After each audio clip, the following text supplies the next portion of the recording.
अस्सलाम वालेकुम students. Last वाले लेक्चर में हम लोगों ने जो है वो थर्ड चैप्टर स्टार्ट किया था। स्टेट्स ऑफ मैटर के बारे में हम लोगों ने डिस्कस किया था। ठीक है, हमने गैसेस की प्रॉपर्टीज़ को डिस्कस किया था, लिक्विड की प्रॉपर्टीज़ को डिस्कस किया था और सॉलिड की प्रॉपर्टीज़ को डिस्कस किया था। Today we are going to discuss about the units of pressure. आज हम ये देखेंगे कि प्रेशर क्या होता है और प्रेशर के कौन कौन से वाले जो है वो यूनिट्स हैं। ठीक है, तो अगर हम प्रेशर की बात करें तो प्रेशर हमारे पास क्या होता है। अगर हम प्रेशर को देखें तो force per unit area, force per unit area जो है वो हमारे पास क्या होता है, प्रेशर होता है। मतलब किसी यूनिट एरिया के ऊपर जो आप फोर्स लगा रहे होते हैं वो किसके इक्वल होती है, हमारे पास प्रेशर के इक्वल होती है। ठीक है, अच्छा, इसके हमारे पास जो है वो डिफरेंट यूनिट्स आते हैं। प्रेशर के हमारे पास डिफरेंट यूनिट्स आते हैं। ठीक है, इसमें सबसे पहले हम किसको डिस्कस करेंगे, एटमॉस्फेरिक प्रेशर को डिस्कस करेंगे। तो अगर हम एटमॉस्फेरिक प्रेशर की बात करें तो the pressure of air, the pressure of air that can support 760 mmHg millimetre hydrargyrum और 76 centimetre Hg column at sea level at 0 degree Celsius is known as atmospheric pressure. ठीक है, तो एटमॉस्फेरिक प्रेशर क्या होता है, द प्रेशर ऑफ एयर, ठीक है, that can support 760 millimetre hydrargyrum और 76 centimetre hydrargyrum column at sea level at 0 degree Celsius temperature is known as atmospheric pressure. तो ये हमारे पास होगी एटमॉस्फेरिक प्रेशर की डेफिनेशन। ठीक है, अच्छा, अगर हम एटमॉस्फेरिक प्रेशर की बात करें, इसको एटीएम में लें तो प्रेशर का यूनिट जो हमारे पास एटीएम में आता है, हमारे पास जो 1 एटीएम होगा वो किसके इक्वल होगा, वो हमारे पास इक्वल होगा जी 760 मिलीमीटर हाइड्रोजीरियम mmHg। या फिर हम क्या कर सकते हैं कि 1 एटीएम ये किसके इक्वल होगा, 1 एटीएम इक्वल होगा 76 सेंटीमीटर हाइड्रोजीरियम। ठीक है, या तो 1 एटीएम जो है वो मिलीमीटर हाइड्रोजीरियम इतने के इक्वल होगा और सेंटीमीटर हाइड्रोजीरियम में 1 एटीएम जो है वो इसके इक्वल होगा। ठीक है, तो अब ज़रा देखें, तो हम जो है वो इसका एक और यूनिट भी लेते हैं। जो प्रेशर है, प्रेशर का हम एक और यूनिट भी लेते हैं, एसआई यूनिट। ठीक है, तो एसआई यूनिट की अगर हम बात करें तो हमारे पास एसआई यूनिट इसका क्या आता है, न्यूटन पर मीटर स्क्वायर। अगर हम किसकी बात करते हैं, अगर हम इसके एसआई यूनिट की बात करते हैं तो जो प्रेशर का एसआई यूनिट होता है वो हमारे पास क्या होता है, न्यूटन पर मीटर स्क्वायर। ठीक है, तो हमारे पास जो 1 एटीएम है, 1 एटीएम ये कितने न्यूटन पर मीटर स्क्वायर के इक्वल होगा, ये हमारे पास होगा 101325 न्यूटन पर मीटर स्क्वायर। ठीक है, तो एक एटीएम जो है वो हमारे पास 101325 न्यूटन पर मीटर स्क्वायर के इक्वल होता है। ठीक है, तो ये हमारे पास इतने न्यूटन पर मीटर स्क्वायर के इक्वल होगा। ठीक है, अब ज़रा देखें तो जो 1 न्यूटन मीटर है, 1 न्यूटन पर मीटर स्क्वायर जो है वो हमारे पास किसके इक्वल होता है, वो हमारे पास इक्वल होता है 1 पास्कल के। जो 1 न्यूटन पर मीटर स्क्वायर है ये किसके इक्वल होगा, ये 1 पास्कल के इक्वल होता है। ठीक है, अब यहाँ पर न्यूटन पर मीटर स्क्वायर की जगह पर मैं पास्कल भी लिख सकता हूँ। ठीक है, वैल्यू आपके पास सेम रहेगी। तो आपके पास 1 ATM is equal to 101325 pascal. ठीक है, तो इस तरह से हम पास्कल में भी जो है वो इसकी वैल्यू ले सकते हैं। तो क्या हम इसको जो है वो किलो पास्कल में कन्वर्ट कर सकते हैं। अगर मैं ये कहता हूँ कि 1 एटीएम इतने पास्कल के इक्वल है तो आप इसको किलो पास्कल में कन्वर्ट करें। तो अगर आप लोगों को फर्स्ट लेक्चर याद है फर्स्ट चैप्टर का, तो बल्कि सेकंड लेक्चर, तो उसमें हम लोगों ने ये डिस्कस किया था कि अगर हमारे पास जो है वो कोई लार्ज यूनिट है तो उससे हम स्मॉल यूनिट में कैसे जाएंगे, और अगर हमारे पास कोई स्मॉल यूनिट है तो उससे हम लार्ज यूनिट में कैसे जाएंगे। ठीक है, तो ये हमारे पास एक लार्ज यूनिट है, ये हमारे पास कौन से, सॉरी स्मॉल यूनिट है, पास्कल है ना, तो पास्कल हमारे पास कौन से वाला यूनिट है, स्मॉल यूनिट है। हम लार्ज यूनिट में जाना चाहते हैं, तो जब स्मॉल से लार्ज की तरफ जाएंगे तो तब डिवाइड करवाते हैं। ठीक है, तो बेटा इसको कितने से डिवाइड करवा देंगे, जो पास्कल है इसको किलो पास्कल मैं कन्वर्ट करवाना चाहता हूँ, तो मैं क्या करूँगा, इसको 1000 से डिवाइड करवा दूँगा, तो आपके पास आ जाएगा 1 ATM। इसको 1000 से डिवाइड करवाएं तो कितना आता है, ये आपके पास आएगा 101.325 किलो पास्कल। तो इस तरह से आप इसकी वैल्यू जो है वो किलो पास्कल में भी निकाल सकते हैं। तो 1 ATM इतने किलो पास्कल के इक्वल होगा। ठीक है, तो ये हमने बात किया इसकी SI यूनिट की। अब हम देखते हैं कि प्रेशर का कौन से वाला यूनिट है जिसको हम साइंटिफिक वर्क में यूज़ करते हैं। ये एक्स्ट्रा से आप लोगों ने हेडिंग्स के साथ जो है वो लिख लेना है।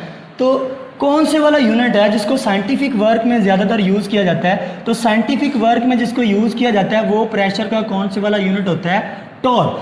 टॉर्क प्रेशर का वो वाला यूनिट है जिसको साइंटिफिक वर्क में जो है वो यूज़ किया जाता है। ठीक है, अगर हम देखें तो जो हमारे पास 1 टॉर होता है, 1 टॉर हमारे पास इक्वल होता है 1 मिलीमीटर हाइड्रोजीनियम, 1 mmHg के इक्वल होता है। ठीक है, अब ज़रा देखें तो अगर हम बात करते हैं 1 ATM की, तो 1 ATM जो है वो कितने मिलीमीटर हाइड्रोजीनियम के इक्वल था, 760 mmHg के इक्वल था। ठीक है, अब 1 mmHg जो है वो 1 टॉर के इक्वल है, तो क्या मैं इसकी जगह पर टॉर लिख सकता हूँ, बिल्कुल लिख सकता हूँ। ठीक है, तो ये आपके पास किसके इक्वल आ जाएगा, 760 टॉर के इक्वल आ जाएगा। ठीक है, तो जो 1 ATM है ये कितने टॉर के इक्वल होता है, ये आपके पास 760 टॉर के इक्वल होगा। ठीक है, नेक्स्ट हम बात करेंगे कि इंजीनियरिंग वर्क में जो है वो हम प्रेशर का कौन से वाला यूनिट यूज़ करते हैं। तो इंजीनियरिंग वर्क में जो प्रेशर का यूनिट यूज़ किया जाता है वो हमारे पास कौन से वाला होता है, वो हमारे पास होता है जी पाउंड्स पर स्क्वायर इंच। ठीक है, तो पाउंड्स पर स्क्वायर इंच जो है ये वाला प्रेशर का यूनिट जो है वो इसको हम इंजीनियरिंग वर्क में जो है वो यूज़ करते हैं। अच्छा देखें, हम लोगों ने ये बात की थी कि जो 1 ATM है, 1 ATM हमारे पास किसके इक्वल होता है, ये हमारे पास इक्वल होता है 101325 न्यूटन पर मीटर स्क्वायर, या फिर हम ये कहते हैं कि ये 101325 पास्कल के इक्वल होता है। आप लोगों ने इसको रट्टा नहीं लगाना। ठीक है, इसकी जो वैल्यू मैं कैलकुलेट करूँगा आप लोगों ने उस तरह से कैलकुलेट करनी है। ठीक है, इसकी जो वैल्यू आएगी आप लोगों ने उसको खुद से कैलकुलेट करने की कोशिश करनी है।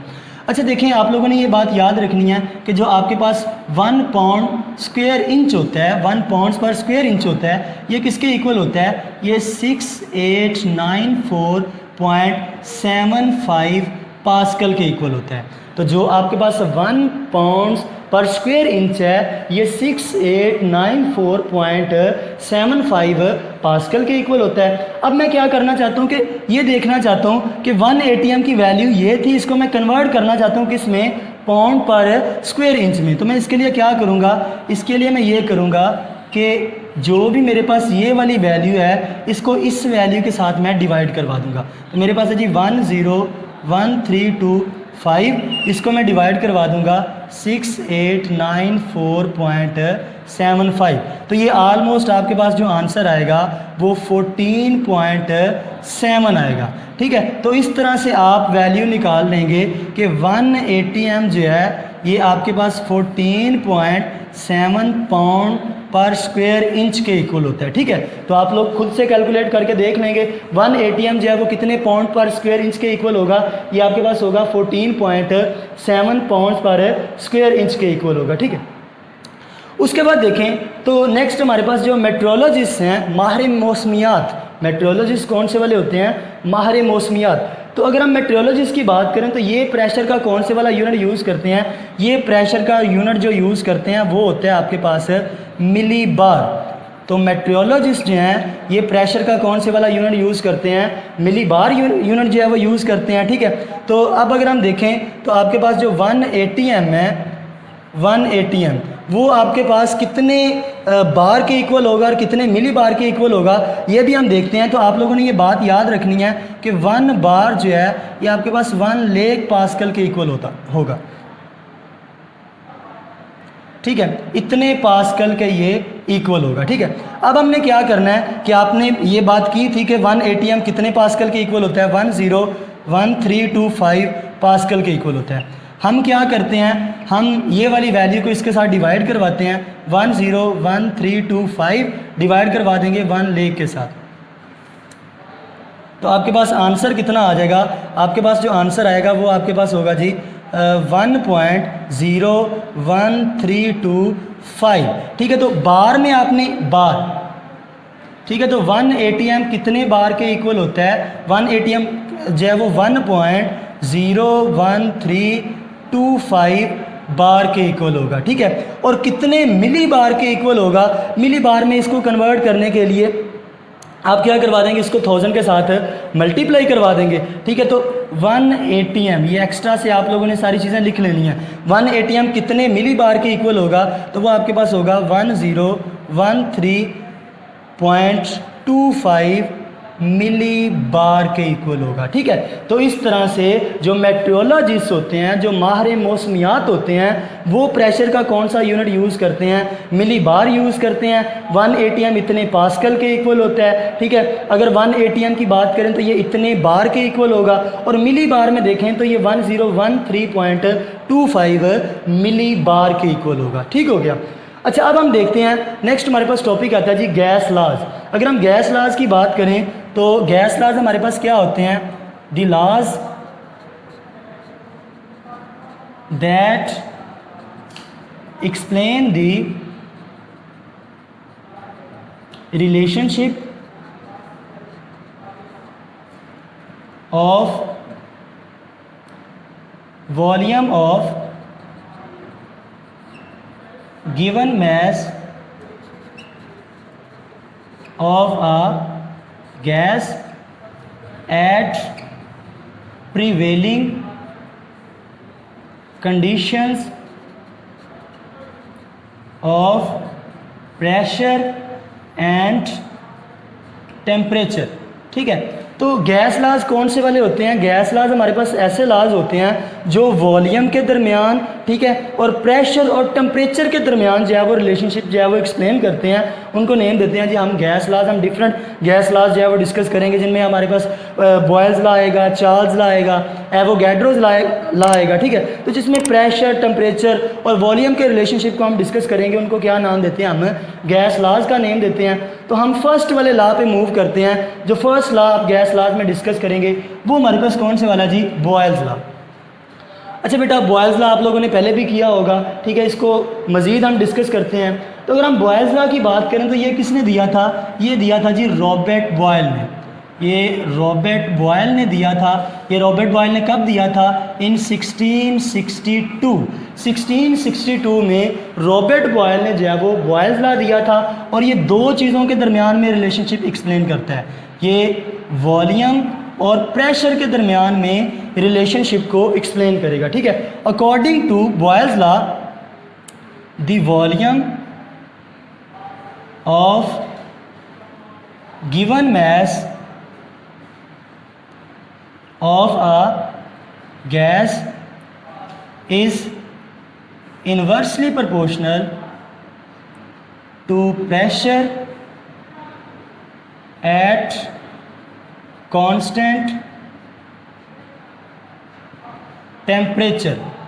तो अगर हम बॉयल्स लॉ की बात करें तो वो वाला लॉ जो वॉल्यूम और प्रेशर के दरमियान में रिलेशनशिप बताता है, लेकिन वो क्या बताता है कि वॉल्यूम और प्रेशर के दरमियान कौन से वाला रिलेशनशिप है, इन्वर्स रिलेशनशिप है। अगर हम टेम्परेचर को क्या रखते हैं, अगर हम टेम्परेचर को कांस्टेंट रखते हैं, अगर हम टेम्परेचर को कांस्टेंट रखते हैं तो वॉल्यूम और प्रेशर में कौन सा रिलेशनशिप है, इन्वर्स रिलेशनशिप है, ठीक है।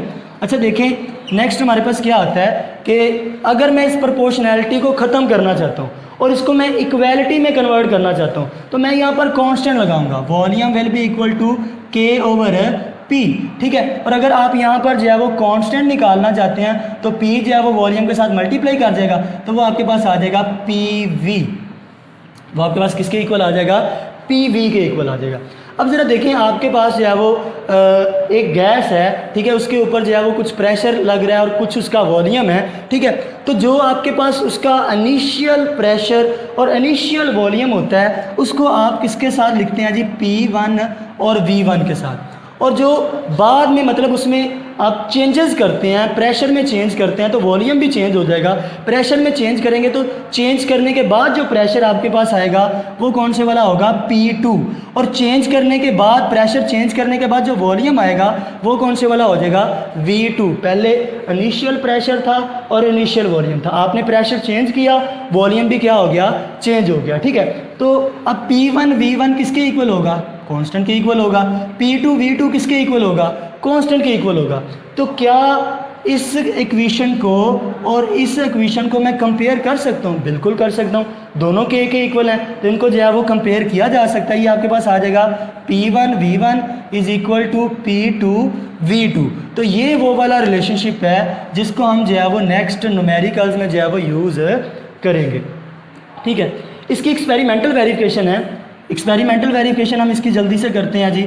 एक्सपेरिमेंटल वेरिफिकेशन की बात करें तो ये मेरे पास 3 सिलेंडर्स हैं, इक्वल वॉल्यूम है इनका, ये मेरे पास 3 सिलेंडर्स हैं, ठीक है। अब ज़रा देखें, अब मैं क्या करता हूँ कि यहाँ पर मेरे पास जो है वो मूवेबल पिस्टन है, यहाँ पर मैंने जो है वो कोई गैस रखी हुई है, ठीक है, यहाँ पर मेरे पास कोई गैस है, ठीक है। अब यहाँ पर जो है वो हम यहाँ से देखेंगे कि इसका वॉल्यूम कितना है, यहाँ से हम देखेंगे कि इसका गैस का वॉल्यूम कितना है, ठीक है। अब ज़रा देखें तो यहाँ पर मैंने प्रेशर कितना लगाया है, अगर मैं यहाँ पर जो है वो प्रेशर 2 atm लगा रहा हूँ, ठीक है। अगर मैं 2 atm का प्रेशर लगा रहा हूँ तो यहाँ पर जो मेरे पास वॉल्यूम आ रहा है वो मेरे पास कितना आ रहा है, सपोज कर लें वो मेरे पास 1 dm³ आ रहा है, ठीक है। अब मैं क्या करता हूँ, यहाँ पर जो है वो प्रेशर डबल कर देता हूँ, प्रेशर मैंने यहाँ पर क्या कर दिया, बढ़ा दिया, ठीक है। तो प्रेशर बढ़ाने से जो गैस का वॉल्यूम है वो क्या हो गया है, कम हो गया, ठीक है। तो प्रेशर बढ़ाने से ज़रा देखें तो जो आपके पास यहाँ पर ये इतना था लेकिन यहाँ पर वॉल्यूम आपके पास क्या हो गया है, कम हो गया, ठीक है। तो प्रेशर फॉर एग्जांपल आपने कितना कर दिया है, प्रेशर आपने कर दिया 4 atm, ठीक है। तो जो वॉल्यूम है वो क्या हो जाएगा, कम हो जाएगा, वॉल्यूम कम होकर कितना रह जाएगा, वॉल्यूम यहाँ पर आपके पास 1/2 dm³ रह जाएगा। इन्वर्स रिलेशनशिप आ रहा है, ठीक है। इसी तरह से देखें तो यहाँ पर आपने प्रेशर मज़ीद बढ़ा दिया, यहाँ पर प्रेशर आपके पास कितना है, 4 atm है, ठीक है। और यहाँ पर प्रेशर आपने कितना कर दिया है, 6 atm कर दिया, ठीक है। तो आपने 6 atm का प्रेशर किया है, ठीक है। तो 6 atm का प्रेशर करेंगे तो जो आपके पास वॉल्यूम है वो मज़ीद क्या हो जाएगा, कम हो जाएगा। तो वॉल्यूम आपके पास मज़ीद कम हो जाएगा, तो वॉल्यूम आपके पास मज़ीद कम हो के कितना रह जाएगा, देखें वॉल्यूम कम हो गया, वॉल्यूम क्या होता जा रहा है, कम होता जा रहा है। और यहाँ पर वॉल्यूम आपके पास कितना आ गया, 1/3 dm³, ठीक है। अब ये जितनी भी वैल्यूज़ चेंज हो रही हैं इसमें कांस्टेंट की वैल्यू आपके पास सेम रहती है। ज़रा देखें आपके पास जो P1 V1 था, P2 V2 था, P3 V3 था, कांस्टेंट की वैल्यू कितनी होगी ज़रा वो देखते हैं, ठीक है। P1 कितना था यहाँ पर आपके पास 2, ठीक है, और V1 कितना था 1, यहाँ पर P2 कितना है, P2 है आपके पास 4 और V2 कितना है 1/2, P3 आपके पास कितना है 6 हो गया और V3 आपके पास कितना है 1/3। तो ये कांस्टेंट की वैल्यू किसके इक्वल आई है, यहाँ पर 2 के इक्वल आई है, यहाँ पर भी किसके इक्वल आ जाएगी, 2 के इक्वल आ जाएगी, और यहाँ पर भी ये किसके इक्वल आ जाएगी, 2 के इक्वल आ जाएगी। तो कांस्टेंट की जो वैल्यू है वो आपके पास क्या रहती है, सेम रहती है, ठीक है। तो ये था हमारा टॉपिक। अब हम देखते हैं कि एग्ज़ाम के पॉइंट ऑफ व्यू से इस टॉपिक की क्या इंपॉर्टेंस है। अब ज़रा देखें तो आपके पास अकॉर्डिंग टू एग्ज़ाम्स अगर हम देखें तो इसका फर्स्ट जो शॉर्ट बन सकता है, व्हाट इज़ एटमॉस्फेरिक प्रेशर। आप लोगों ने यहाँ पर एटमॉस्फेरिक प्रेशर को जो है वो डिफाइन किया था। Give the different units of the pressure, तो डिफरेंट यूनिट जो है वो अगर ये पूछ लेता तो आप ये सारे लिखेंगे, ठीक है। और वो कोई इंडिविजुअल भी आपको MCQs में पूछ सकता है। What are the gas laws, तो आप लोगों ने गैस लॉ को जो है वो यहाँ पर डिफाइन किया था, ठीक है। उसके बाद हमारे पास आता है स्टेट बॉयल्स लॉ, तो बॉयल्स लॉ को भी आप लोगों ने यहाँ पर जो है वो डिफाइन किया था। MCQs इसमें जो है वो डिफरेंट बन सकते हैं कि कौन सा फैक्टर जो है वो इसमें कांस्टेंट होता है, तो इसमें टेम्परेचर जो है वो कांस्टेंट होता है, ठीक है। तो ये था हमारा आज का टॉपिक, ईजी टॉपिक था, ठीक है। इसको आप लोगों ने अच्छे से देखना है और इसको तैयार करना है।